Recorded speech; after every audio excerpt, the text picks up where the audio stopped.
দেখো বন্ধুরা, আমি এটা কি বানাচ্ছি। তোমরা ভাবছো যে ভাং, কিন্তু এটা ভাং না, এটা হচ্ছে লস্যি। রং খেলে এতটাই গরম লেগে গেছে, এই জন্য আমি এখন লস্যি খাবো, ঠান্ডা ঠান্ডা লস্যি।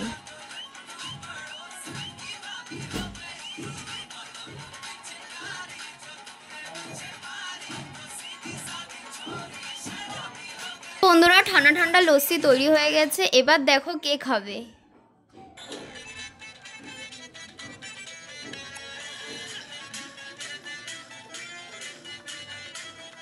কিরে ঘন্টু, এক চুমুকে লস্যি শেষ? তো চলো বন্ধুরা, এখানে ভিডিওটা শেষ করছি। সবাই ভালো থেকো।